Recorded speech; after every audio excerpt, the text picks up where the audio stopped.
નમસ્કાર મિત્રો, પુષ્પદત્ત ચેનલની અંદર આપનું હાર્દિક સ્વાગત છે। હું છું કેવિન દવે। ની આસપાસ બનતી સામાજિક તેમજ ધાર્મિક ઘટનાઓને નિહાળવા માટે અમારી પુષ્પદત્ત ચેનલને લાઇક કરો, શેર કરો અને સબસ્ક્રાઇબ કરો। પાલીતાણા તાલુકાના હણોલ ગામે વિકાસ મહોત્સવના બીજા દિવસે કેન્દ્રીય આરોગ્ય અને પરિવાર કલ્યાણ મંત્રી મનસુખભાઈ માંડવિયા અને દાતાશ્રીઓના વરદ હસ્તે કોમ્યુનિટી હોલ અને અમૃત સરોવરનું લોકાર્પણ કરવામાં આવ્યું।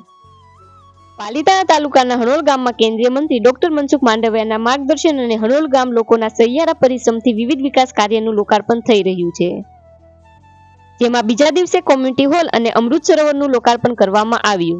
આ કાર્યક્રમમાં વિવિધ ક્ષેત્રના મહાનુભાવોએ હાજરી આપેલ।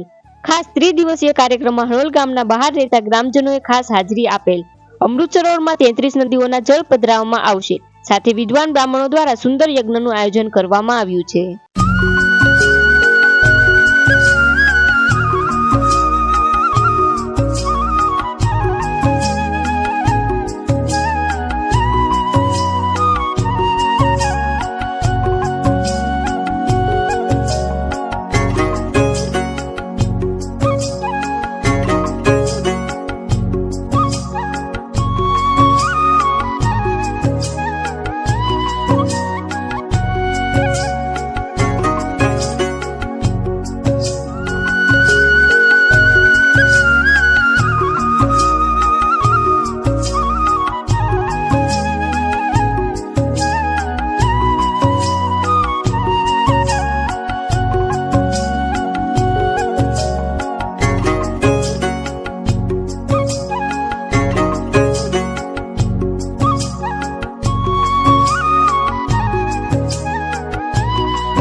એમાં પણ લોક ભાગીદારીથી કેવી રીતે થઈ શકે એ માટે કદાચ દેશ માટે આ હણોલ પ્રોજેક્ટ એ એક નમૂનો બની રહેશે। કોઈ પણ કામ એ ત્યારે જ સફળ થાય કે જ્યારે તમને પોતિકાનો ભાવ થાય। આ મારું છે એ ભાવ ન જન્મે ત્યાં સુધી કોઈ કામમાં સફળતા નથી મળતી। આ મારાપણાનો ભાવ જન્માવવો એ આવા સેવાકીય ક્ષેત્રમાં સૌથી અઘરું કામ છે। આજે મોટાભાગના બધા જ કામો એ આપણે કોન્ટ્રાક્ટ પદ્ધતિથી અપાય છે। એવા સમયે આ હણોલ ગામમાં થયેલા તમામ કામો એ લોક ભાગીદારીથી જે થયા છે એનું વ્યક્તિગત રીતે મારે મન બહુ ઊંચું મહત્વ છે અને એણે સફળતાથી પાર પાડ્યું એટલે હું મારાથી નાના હોવા છતાં એમની પાસેથી શીખી રહ્યો છું।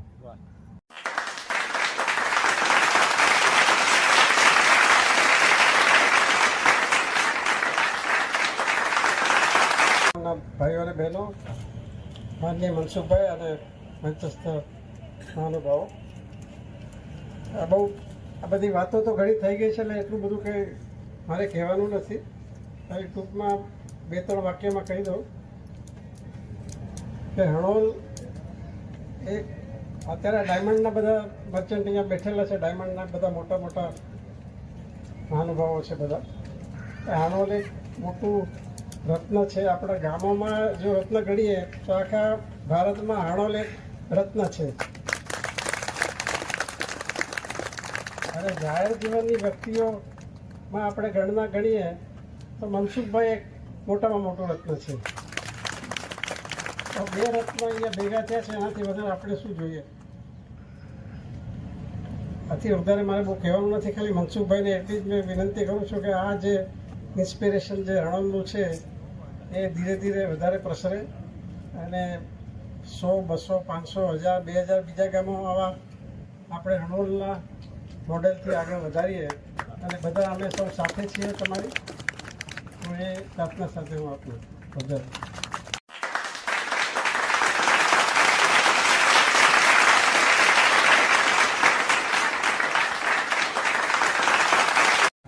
સતત પ્રસંગોપાત બોલવાનું થતું હોય છે.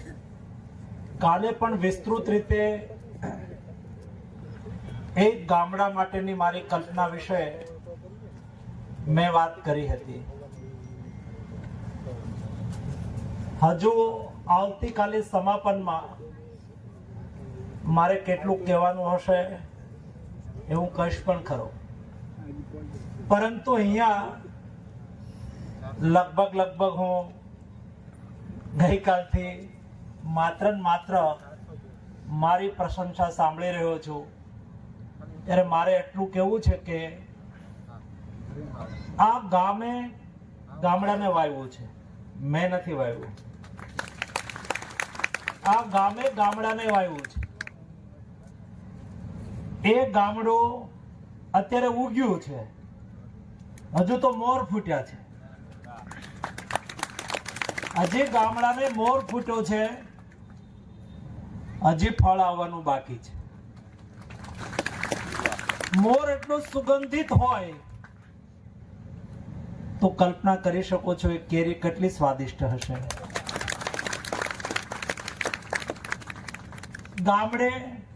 ગામને વાવ્યું છે. આ ગામે પ્રયાસ કરીને આ ગામડાની અંદર સંસ્કારોની ક્યારેય કમી નહોતી. અરુણ દાદા બહુ સારી વાત કરતા હતા. આપણી સભ્યતામાં, આપણી સંસ્કૃતિમાં ગ્રામ્ય સંસ્કૃતિ એ આપણું લોકજીવન છે. ગ્રામ્ય સંસ્કૃતિ એ આપણું જીવન છે. દોસ્તો, આ તાકાત છે, આ સમજણ છે, આ સંસ્કાર છે. અને હંમેશા સાથે સંસ્કાર આવતા હોય છે. સંસ્કારની સુવાસ એ પ્રસરતી હોય છે. હા, સંપત્તિની સુવાસ ક્યારેક પ્રસરી જાય શોર્ટ ટાઈમ માટે, પરંતુ સંસ્કારની સુવાસ એ હંમેશા કાયમ માટે મહેક આપતી હોય છે. આપે સંસ્કારની સુવાસ ફેલાવવાનો પ્રયાસ કર્યો છે, એટલા માટે મંચ ઉપર મારી પ્રશંસા થઈ છે દોસ્તો. બાકી કરવા વાળા અહીંયા બેઠેલા મારા 5000 ગ્રામવાસીઓ છે.